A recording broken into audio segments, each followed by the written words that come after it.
요한계시록을 중심으로 해서 소아시아 7교회를 쭉 살펴보는데 오늘 라오디게아 교회로 이제 끝을 내게 됩니다. 그동안 교회들에게 하시는 하나님의 말씀을 들으시면서 하나님이 우리 한우리 교회가 어떻게 바로 세워져야 되는지를 살펴보고 또 교회로는 어떤 것이 있는지를 우리가 배웠습니다. 오늘 살펴보게 되는 이 라오디게아 교회는 필라델피아에서 동쪽으로 한 68km 정도 떨어진 골로새로 가는 길목에 있는 도시가 이 라오디게아이고 거기에 세워진 교회가 라오디게아 교회입니다. 이 교회가 유명한 것이 몇 가지가 있는데 제일 유명한 것은 금융업이 굉장히 발달해 있었다고 합니다. 그래서 로마의 대변인이고 철학자 중에 유명한 사람, 여러분 키케로라고 하는 사람 또 라는 사람이 있는데 이 사람이 51년에 소아시아 여행을 하다가 이곳에서 환전을 했다라는 기록이 남아 있어서 이 라오디게아 교회는 오늘날 금융업이 발달한 도시였다라고 하는 것이죠. 그래서 이 라오디게아 교회는 굉장히 재정적으로 부유한 교회였다고 합니다. 라오디게아 교회가 35년경에 큰 지진을 이 라오디아 지역에 이제 일어났는데 국가가 이 지진 일어난 이곳에 도움을 주려고 했는데 그 도움을 거절할 정도로 재력이 든든한 도시가 이 라오디게아 교회였다고 합니다. 얼마나 든든했는지는 모르겠으나 로마 정부가 나서서 지진 피해를 복구하기 위한 지원금조차도 거절할 정도의 부유한 도시가 라오디게아 교회였다라고 하는 겁니다. 두 번째로 유명한 것은 이 의류 산업이 굉장히 발달해 있었던 곳이 라오디게아 교회입니다. 그곳 지역에서 생산되는 검은 양털이 아주 품질이 좋았다고 합니다. 그래서 이곳에는 옷을 맞추는 옷 가게가 많이 있었다고 하고요. 또 이 라오디게아 교회는 유명하게 또 알려진 것이 있었는데 그게 뭐냐면 안약이 굉장히 좋은 안약이 있었다고 합니다. 저희가 어릴 때는 약이 뭐 그렇게 좋은 약들이 많지 않았고 부스럼이 많이 나고 먹을 것이 없고 영양이 고루 이렇게 섭취하지를 못하는 까닭에 부스럼이 많이 나서 저희가 어릴 때 제일 유명한 약은 이명래 고약이라고 하는 약이 있었습니다. 그 약이 이 약 중에는 제일 유명한 약으로 까만색으로 해서 종이에 붙어 있는 것을 이 부스럼이 나가지고 골문 데다가 붙이면 이 골문 종기 안에 있는 것까지 싹 빠지면서 깨끗하게 낫는 것을 여러분 많이 경험을 해보셨을 거고 젊은 분들은 그런 경험을 해보시지 않으셨을 거예요.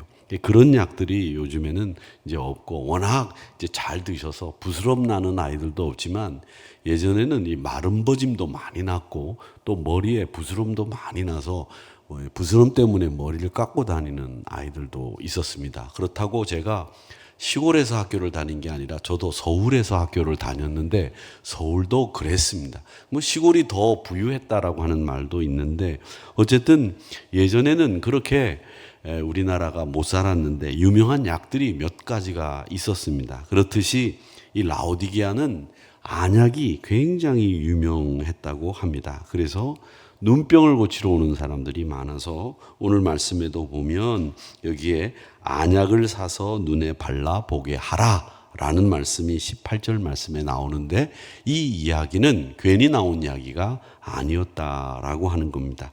이 라오디게아라고 하는 이름은 여성 이름입니다. 이 소아시아에 나오는 교회들이 이름이 거의 대부분 사람 이름인데 이 라오디게아는 안티오코스 2세라고 하는 사람의 부인 이름이 라오디게아였다고 합니다. 그래서 자기 부인의 이름을 따서 도시 이름을 정했습니다.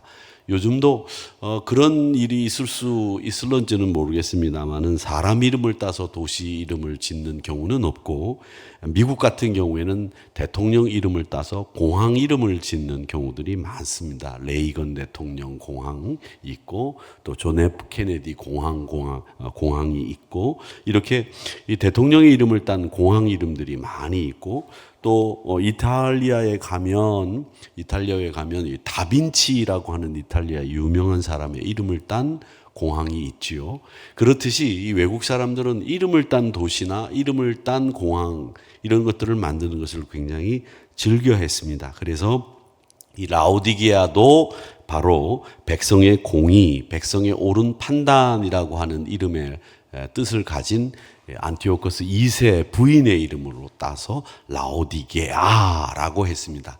그런 거 비하면 우리 한국 분들은 의외로 남에게 이렇게 너그러운 편이 아닙니다. 누구 이름을 따서 도시 이름을 짓는다든지 그러면 한 10년 지나고 난 뒤에 바로 바꿀 겁니다. 다만 오랫동안 지금도 남아있는 이름은 테헤란노라고 하는 도시 길거리 이름이 지금도 남아있는데 이 테헤란은 여러분이 아시는 것처럼 이란의 수도이지요. 이 이란의 수도인 테헤란과 이란과 같이 우리가 석유를 얻기 위해서 그 길 이름을 테헤란노라고 했는데 지금도 테헤란노라고 쓰이질 않고 그냥 남아있는 이름이 되어 있습니다만은 우리나라는 이렇게 이름을 붙이는 것에 대해서 그렇게 너그럽지를 못합니다. 근데 해군 함정에는 뭐 이순신 함, 뭐 이런 함들이 있기는 합니다만은 외국은 그런데 라오디게아가 안티오코스 2세 부인의 이름이었다라고 하는 것이죠. 근데 이 라오디게아 교회가 책망을 받은 것이 있습니다. 책망을 받은 가장 대표적인 이유가 뭐냐면 미지근하다라고 하는 이야기입니다. 16절을 우리 같이 읽어보겠습니다. 시작. 내가 이같이 미지근하여 뜨겁지도 아니하고 차지도 아니하니 내 입에서 너를 토하여 버리리라. 아멘.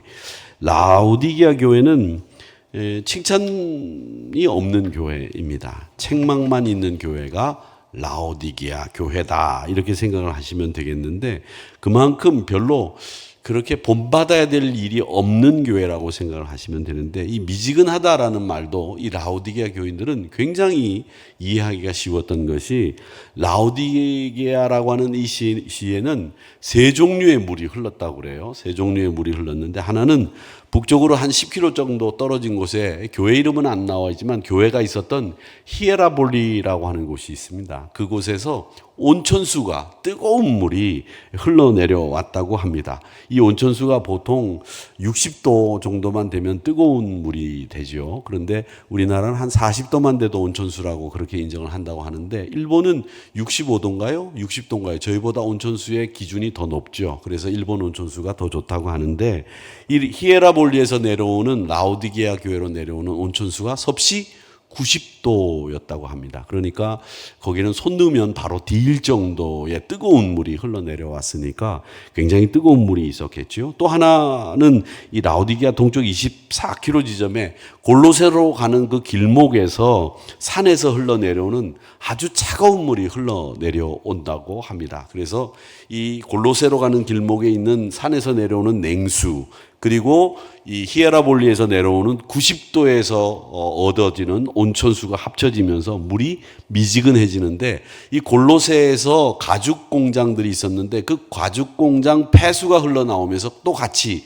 섞였다고 해요. 그러다 보니까 이 가죽, 모사 이런 것들에서 흘러나오는 폐수, 냉수, 뜨거운 물이 섞이면서 물이 미지근하게 만들어졌다고 하는 겁니다. 그러니까 이 미지근한 물을 늘 맛보던 이 라오디게아 교인들에게 너희들 신앙도 그렇다. 뜨겁지도 않고 차지도 아니하니 이렇게 미지근하니 뜨겁든지 차든지 해야 된다라고 분명하게 이야기를 했다는 겁니다. 여러분, 신앙이라고 하는 것은 제가 지지난주에도 말씀드린 것처럼 중립이 있을 수 없습니다. 신앙은 중립이 아닙니다. 신앙은 분명히 하나님 편에 서거나 분명히 세상 편에 서거나 이 둘 중에 하나지 어정쩡하게 세상에 발을 디디고 또 교회 발을 디디고 신앙생활 하는 척하는 이런 신앙은 하나님이 마땅히 여기시지 않는 신앙이다라고 하는 것을 우리가 배우게 됩니다. 그래서 우리가 오늘 이 라오디게아 교회가 미지근하다라고 하는 이 말씀으로 책망을 받은 것처럼 우리 신앙도 좀 점검하고 뜨거운 신앙으로 회복되기를 주님의 이름으로 소망합니다. 축복합니다. 오늘 우리 금수연 권사님이 우리의 신앙이 열정이 살아나고 믿음이 막 뜨거워지기를 위해서 기도하셨는데 오늘 예물 드리면서도 제 기도가 성도들에게 합당하고 또 하나님 앞에 잘 올려지는 기도가 되기를 위해서 예물 드리셨는데 이 준비하시면서 하신 기도인데 좀 더 힘차게 기도를 하셨으면 좋겠는데 다음에는 더 힘차게 기도를 해 주시기를 바랍니다. 그러면 더 은혜가 됐을 것 같아요.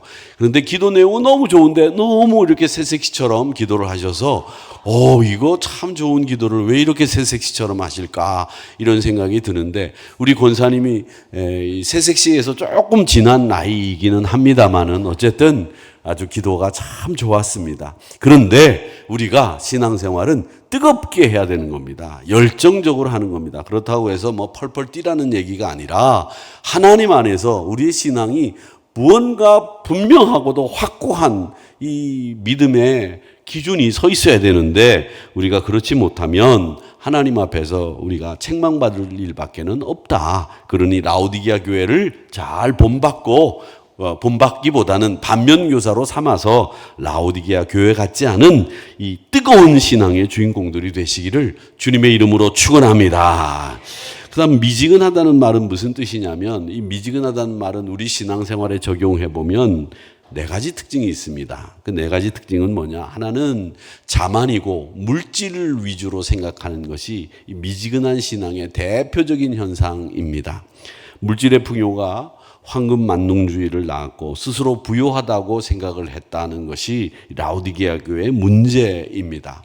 지진이 일어나서 복구할 수 있는 지원금을 로마 정부에서 주려고 했는데도 거절할 정도로 부자였다고 하니까 이 물질 만능과 황금 만능 또 풍요로움이 그들을 그렇게 만들었다는 겁니다. 우리 성도는 가난한 자 같으나 많은 사람을 부욕해 하는 사람이 우리 성도들입니다.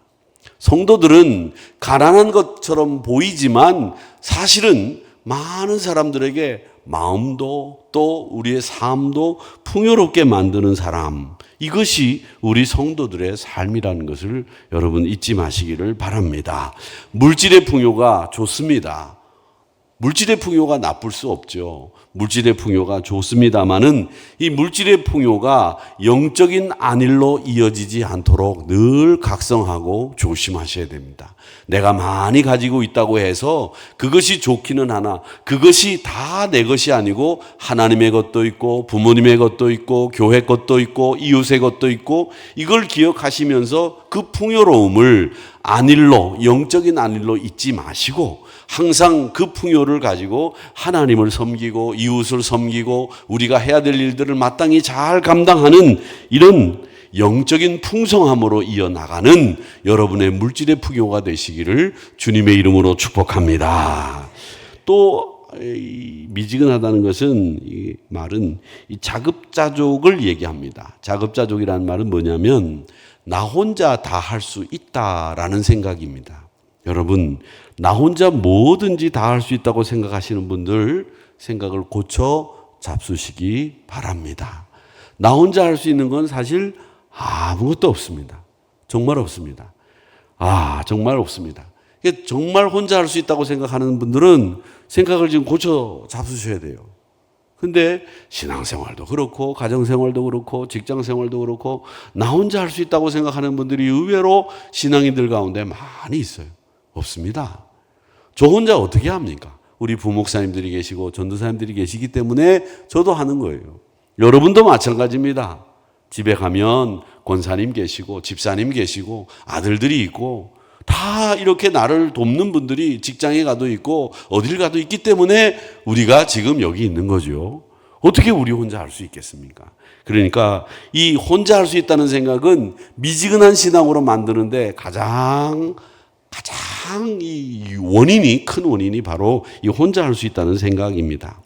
육체의 정도, 여러분들이 육체가 힘이 있고 능력이 있을 때는 이렇게 혼자 할 수 있다는 생각을 많이 해요. 그리고 경제력이 있을 때도 또 혼자 할 수 있다는 생각을 많이 해요. 능력이 있을 때도 혼자 할 수 있다고 생각을 많이 합니다. 그런데 혼자 하는 게 아니에요. 그래서 여러분 항상 우리 주변에는 나를 돕는 분들이 있는데 그 돕는 분들이 좋은 분들이 나를 도와주는 분들이 있기를 기도하셔야 되는 거고 우리가 그렇게 기도하고 있지 않습니까? 그래서 독불장군은 이 세상에 없다라고 하는 것을 꼭 기억하시기를 바라고 여러분 누구든지 여러분의 도움이 될 수 있는 분들을 여러분 주변에 두시는 복된 성도님들이 되셔서 신앙에도 도움을 받고, 그렇죠? 또 내 생활에도 도움을 받고 내가 어떻게 살아야 되는지 지혜도 구하고, 이게 필요한 거예요. 그러니까 항상 무슨 일이 있든지 간에 말을 듣고 그 말을 듣고 행동하는 것이 참 좋다는 겁니다. 그러니까 사랑하는 성도 여러분, 이 라오디게아 교회 같이 우리가 지진 당했는데 우리가 이 지진 얼마든지 복구할 수 있어. 복구할 수 있죠. 미국은 뭐 태풍 맞고 허리케인 지나가면 복구할 수 있는 돈이 없습니까? 그런데 세계가 다 돕는다고 하면 기꺼이 기쁜 마음으로 받잖아요. 그 왜 그렇습니까? 그거는 어려운 일 당했을 때 마음을 써주는 사람들의 호의를 받는 것도 좋은 거예요. 그 호의도 받아야 되는 거고요. 또 그 호의 앞에서 감사할 줄도 아는 것이 우리 인간들이 사는 세상의 모습이라는 거죠. 그러니까 여러분이 아무리 그렇다고 하더라도 여러분들이 어렵고 힘든 일을 만나서 이건 내가 능히 감당할 수 있어, 나 혼자 할 수 있어, 그런 생각이 드셔도 누군가에게 기도 부탁도 하시고 누군가에게 도와달라고 손을 벌리는 일도 그렇게 나쁜 일 아니다라는 것을 여러분 기억하시고, 도와줄 일 있으면 언제든지 도와달라고 부탁하시고, 그리고 또 도와줄 힘이 있으면 도와줄 수 있는 이런 믿음을 가질 때 우리가 뜨거운 신앙으로, 미지근한 신앙이 아닌 뜨거운 신앙으로 변모될 수 있다는 것을 기억하시고, 늘 함께하는 이 공동체의 우리 생활, 믿음, 기준을 지켜나가는 우리 한우리 성도님들이 되시기를 주님의 이름으로 축복합니다. 그 다음에 이 미지근하다는 것은 지금 안심하고 있다는 뜻입니다. 내가 이 정도만 하면 된다. 우리는 치열한 영적 전투를 벌이고 있다는 생각을 늘 가지고 있어야 됩니다. 여러분, 치열합니다, 이 세상은. 제가 목요일 날 예산에 가서 수요일 날 집회를 하고 목요일 날 이제 기도회를 하러 이제 갔었는데, 수요일 날 집회를 끝나고 숙소를 잡아주는데 목사님들이 5명이 들어가서 이제 방에서 잠을 자는데 말이죠. 이 방이 얼마나 시원한지 에어컨이 너무 잘 나와요. 그래서 에어컨을 이제 끄고 이제 자야 되겠다. 그런데 잠을 자는데 새벽이 됐는데도 제가 에어컨을 안 끈 것 같아요. 소리가 계속 나요. 내가 에어컨을 껐는데 왜 이렇게 추운가? 에어컨을 껐는데 이상하다. 일어나서 보니까 에어컨을 분명히 껐어요. 그런데 에어컨을 껐는데 옆방에서도 물소리가 많이 나는 거예요. 여기 숙소가 이 방음이 잘 안 되는구나. 옆방에서 샤워하는 소리가 이렇게 들리네. 아니에요. 그게 샤워하는 소리가 아니라 비 오는 소리예요. 얼마나 비가 많이 오는지 말이죠. 비 오는 소리가 세상에 옆방에서 샤워하는 소리보다 더 크게 나는 거예요. 그래가지고 문을 열어봤더니 말이죠. 이 앞에 이렇게 보니까 이 강이 이렇게 있는데, 예성강이 이렇게 흐르는데 이 뚝을 막아놨던 것을 비가 너무 많이 오니까 열어놓은 거예요. 그래가지고 조금 있으면 이렇게 넘치는 것 같아. 이제 이게 들어올 것 같아, 숙소로. 그래가지고서 자다 말고 일어나서 보고 자다 말고 일어나서 보고, 제가 한숨도 못 자고 그냥 창밖을 쳐다보면서 밤을 거의 꼴딱 새고 이제 아침에 가서 기도회를 하는데, 아침밥을 먹으러 이제 갔는데 아침밥을 먹으러 갈 수가 있어야죠. 조금 있으면 넘칠 것 같은데. 그래서 빨리 거기서 아침밥을 먹으러 나오기 전에 나왔는데, 소가 한 30마리가 말이죠, 물에 잠겨갖고 이러고 둥둥 떠다닌 거예요. 소가 그렇게 다니는 건 정말 처음 봤어요. 제가 시골에 살았어도 소가 여기까지 잠겨가지고요. 한 40마리가 이제 주인이 익사할까봐 풀어놨나 봐요. 그러니까 다 나와가지고 소들이 움매하면서 수영도 잘해. 막 이렇게 떠다니고 말이죠. 그게 보니까 뉴스에 바로 제가 있던 데가 나왔더라고요. 근데 우리 부목사님들은 목사님 뭐 괜찮으십니까? 문자 하나 안 하더라고요. 내가 죽었는지 살았는지. 서운해서 내가 문자했어요. 서울은 비 많이 안 오냐? 그랬더니 비 많이 안 온대. 여긴 괜찮대. 그러면 또 다시 그렇게 문자했으면 다시 나한테 목사님 거긴 괜찮습니까? 그랬지? 그러긴 했지? 그랬어요. 그럼 내가 거기 가서 사지에 가 있으면, 목사가 거기 가 있으면, 그래, 부목사님들이, 적어도 나한테 목사님 뭐지, 밤새 안녕하셨습니까? 물어봐야지. 굉장히 서운했어요, 제가. 근데 서운한데 왜 웃음이 나오지? 어쨌든, 그런데도 교회들이, 그 근처에 있는 교회들이 피해를 많이 안 보고 또 성도님들이 저녁에 그 비가 많이 오니까 교회로 다 올라오셨더라고요. 그래가지고 그곳에서 다 피신하고 또 새벽에 밤새가면서 동네를 걱정하면서 기도하던 모습들을 봤는데 참 감사하더라고요. 어쨌든 여러분, 이 세상은 안심할 곳이 아무것도 없다라는 말씀을 드리면서 이 안심이라고 하는 것은 우리에게 이 미지근한 신앙으로 갈 수밖에 없도록 만든다는 거죠. 여러분, 신앙생활은 항상 치열한 영적 전투를 해야 되는 것이기 때문에 안심하지 마십시오. 내가 이만하니까 됐다라고 생각하지 마시고 오늘도 내가 영적인 치열한 전투에서 승리해야지라는 생각으로 미지근한 신앙이 아니라 뜨거운 그런 믿음으로 승리하시기를 주님의 이름으로 축복합니다. 네 번째 미지근하게 만드는 것은 이 가난하고 가련하고 눈먼 것과 벌거벗은 것입니다. 즉 말하자면 오늘 말씀에도 보면 네가 눈이 멀었다. 안약을 사서 눈에 발라라. 이렇게 말씀하시는 이 말씀의 내용은 뭐냐면 네가 너를 몰라도 너무 모른다. 이 말입니다. 그러니까 신앙생활에서 우리가 뜨거운 신앙으로 미지근한 신앙에서 벗어나려고 하면 항상 나를 먼저 아는 것이 참 중요합니다. 내가 어디가 부족하고 내가 어디를 잘할 수 있도록 어디에 강점이 있고 어디에 약점이 있고 이런 것들을 아는 것이 필요하고 내가 신앙생활을 하면서 어떤 부분에 있어 약점이 있기 때문에 그 부분에서는 내가 더 강력한 힘을 발휘하고 주의 능력을 의지하고 도움을 받아야 되겠다라고 하는 이 약함을 알 수 있는 나를 알 수 있는 것이 우리 신앙의 미지근함을 막을 수 있는 길입니다. 우리가 다 장점만 가지고 있다면 얼마나 좋겠습니까? 그런데 여러분, 장점도 있지만 우리는 인간인 거로 다 단점이 있습니다. 그렇기 때문에 그 단점을 같이 우리가 커버해 줄 수 있는 이런 파트너나 기도 동역자나 이런 분들이 우리에게 있어야 된다라고 하는 겁니다. 그럴 때에 우리의 신앙이 굳건하게 뜨거운 신앙으로 변모될 수 있다는 겁니다. 베드로 보십시오.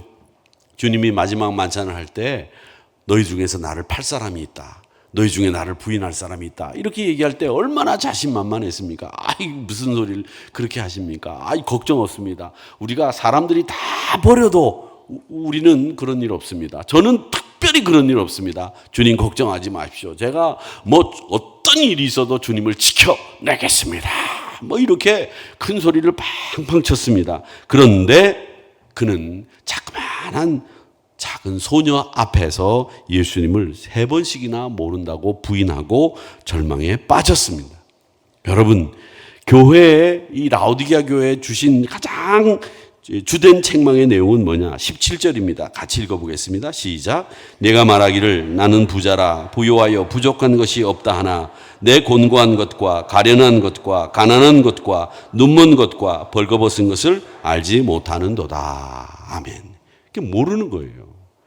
여러분, 그 임금님 귀는 당나귀 귀 잘 아시죠?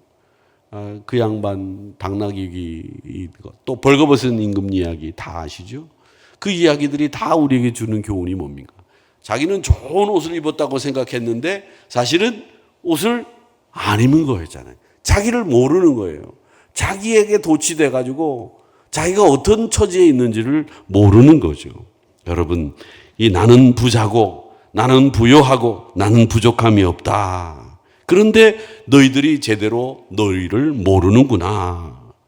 사실은 우리 문제 없다고 하지만 사실은 여러분 문제 없다고 하는 것은 자기 혼자만 문제 없는 거지 다른 사람들은 내 문제를 다 아는 거예요. 그게 세상사예요. 나만 모른다고 생각하고 있지 다른 사람들은 내 얘기를 다 알고 있는 거예요. 가보면 그래요. 하늘교회 얘기를 말이죠. 나만 모르고 있지 다른 사람들은 다 알고 있어요. 그게 세상이에요. 나는 잘했다고 생각하는데 나가보면 이 사람이 쳐다보는데 나보다 이 사람이 나를 더 잘하는 거예요. 그게 세상이란 말이죠. 그런데 이렇게 나를 모른 채로 신앙생활하는 사람들이 바로 영적으로 미지근해지는 사람들이기 때문에 여러분 우리가 뜨거운 신앙이 되기 위해서는 먼저 나를 점검하고 나를 살펴보는 이 영적인 눈을 여러분 잘 갖추시기를 주님의 이름으로 축복합니다. 자, 그런 이 미지근한 신앙을 가진 라오디게아 교회를 향해서 세 가지 처방을 내리시는데 제일 먼저 첫 번째 처방은 뭐냐면 18절을 읽어보겠습니다. 시작. 내가 너를 권하노니 내게서 불로 연단한 금을 사서 부요하게 하고 흰옷을 사서 입어 벌거벗은 수치를 보이지 않게 하고 안약을 사서 눈에 발라보게 하라. 아멘. 이 17절, 18절의 말씀이 처방이에요. 사도 요한을 통해서 우리 주님이 미지근한 신앙을 가지고 있는 라오디게아 교회에게 내리시는 처방이에요. 영적인 가난을 제거하기 위해서 너희들에겐 뭐가 필요하냐? 금이 필요하다는 겁니다. 베드로전서 1장 7절에 보면 금을 뭐라고 얘기하십니까? 너희 믿음은 확실함은 불로 연단하여도 없어질 금보다도 귀하여. 금보다도 귀한 것이 우리의 믿음이라는 거예요. 그러니까 여러분, 금이라고 하는 것은 바로 고난 속에서도 흔들림 없이 우리가 지켜내가는 참된 믿음이 이 금보다도 귀한 믿음이라는 겁니다.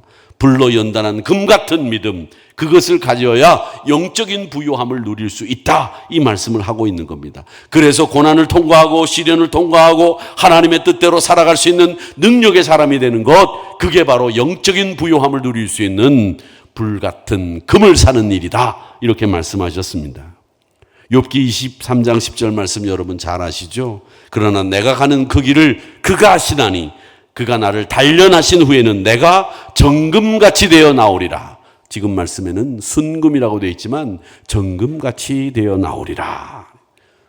욥과 같은 신앙 고백, 고난 가운데서도 이겨낸 불같은 부요로운 금 같은 신앙, 이것을 우리에게 처방해 주시고 있는 것을 보게 됩니다. 사랑하는 성도 여러분, 라오디게아 교회의 미지근한 신앙을 처방하기 위해서 그렇게 불같은 정금, 불로 연단한 정금 같은 그 금을 여러분들이 소유하시기를 축원합니다.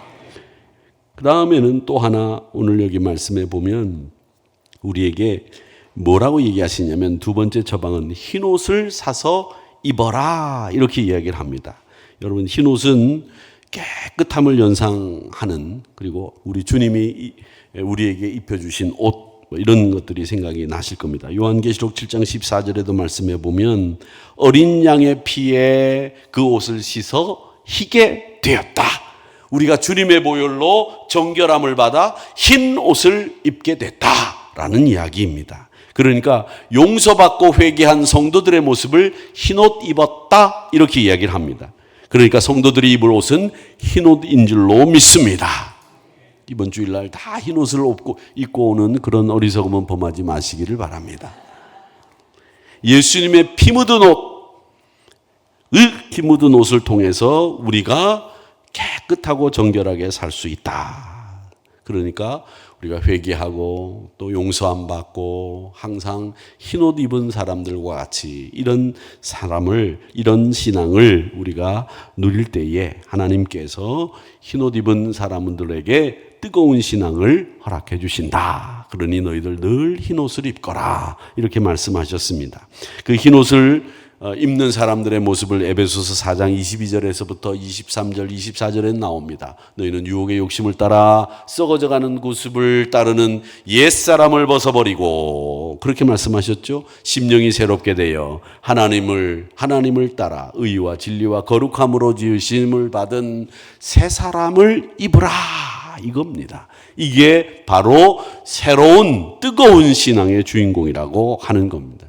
이 세 번째 처방은 안약을 사서 눈에 발라보아라 라고 말씀하셨는데, 이 안약을 사서 발라보라는 말씀은 뭐냐? 너희들의 눈을 밝히 떠라는 겁니다. 여러분, 눈앞에 보이는 것만 전부가 아닙니다. 눈앞에 보이지 않는, 눈에 보이지 않는 것이 있는데 그 영적인 눈을 떠서 밝히 바라볼 수 있는 이런 사람들이 뜨거운 신앙의 소유자가 될 수 있다, 이 얘기를 하고 있는 겁니다. 지혜로움을 갖추시기를 축원합니다. 선악을 구별하고 또 진리를 구별하고 성령의 역사와 악령의 역사를 구별하고 마귀의 지혜를 이길 수 있는 능력 있는 하나님의 지혜를 여러분들이 갖추시기를 축원합니다. 많은 사람들이 세상의 일에만 매달려 있지만 여러분은 세상의 일 당연히 잘 되면 그만인 줄 알지만 여러분들은 이제 영적인 눈까지 떠서 뜨거운 신앙의 주인공들이 되시고 늘 항상 영적인 일에도 관찰력 또 통찰력을 가지시고 하나님의 일을 감당하시는 여러분들이 되시기를 주님의 이름으로 축복합니다. 우리가 살아있는 동안에 하나님 앞에서 오늘 이 말씀처럼 안약을 사서 눈을 뜨고 흰옷을 입고 늘 하나님께서 우리에게 주시는 능력 있는 성도로서 살아가기 위해선 우리에게 필요한 것이 뭐냐라고 하는 거죠. 불같은 금 같은 불로 정금으로 만들어진 그 불로 연단한 금 같은 믿음, 이 믿음으로 여러분 뜨거운 신앙을 잘 갖추어서 라오디게아 교회와 같이 책망받지 않는 우리 하누리 성도님들과 우리 교회가 되기를 주님의 이름으로 축복합니다. 그래서 시련도 고난도 통과할 수 있는 금 같은 믿음을 주님 저에게 주시옵소서. 언제나 저에게 흰옷 입은 천사들과 같은 이런 흰옷을 입은 성도가 되게 해 주시옵소서. 하나님 아버지, 우리가 안약을 발라서 내 자신을 돌아볼 수 있는 영적인 통찰력을 가질 수 있도록 도와 주시옵소서. 이렇게 기도하면서 항상 신앙의 뜨거움을 유지하는 우리 하늘이 성도님들이 되시기를 바라고, 언제나 하나님, 제가 예전에도 참 믿음이 좋았는데 지금 제 믿음이 더 좋은 것 같습니다. 참 믿음이 좋아졌습니다. 좀 교만하게 들릴지는 몰라도 하나님 앞에 이런 신앙의 고백을 여러분들이 날마다 드리시기를 축원합니다. 제가 신방을 가서 만나면 항상 성도님들이 겸손하게 목사에게 얘기해요. 목사님, 제가 옛날에는 참 헌신도 많이 하고 충성도 많이 하고 그렇게 얘기하십니다. 근데 그 다음에는 이제 말씀하는 이제 찬송 부르시죠? 그래요. 그러면 그때 제가 하고 싶은 말, 그럼 지금은요? 이렇게 묻고 싶어요. 그런데 저는 늘 그렇게 생각합니다. 여러분, 신앙은 내려갈 때도 있고 올라갈 때도 있어요. 내려갔다고 해서 신앙이 나쁜 거 아니에요. 내려갈 데 없이 그냥 매일 올라갈 것 같으면 어떻게 되겠어요? 그럼 빨리 가요. 내려갈 때도 있어야 돼요. 올라갈 때도 있어요. 그런데 어디로 간다고요? 하나님을 향해서 가는 거예요.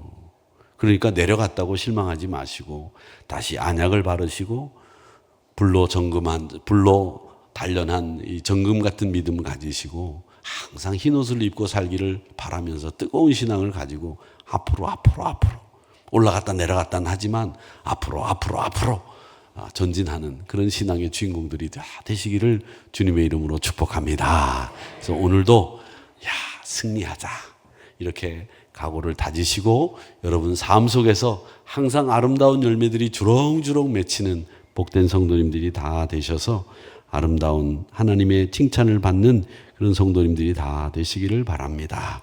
불로 연단한 금을 사는 신앙, 흰옷을 입은 성도의 모습으로 영적인 안약을 발라 영적인 일에 밝히 눈을 떠 있는 우리 성도님들이 되시기를 주님의 이름으로 축복합니다.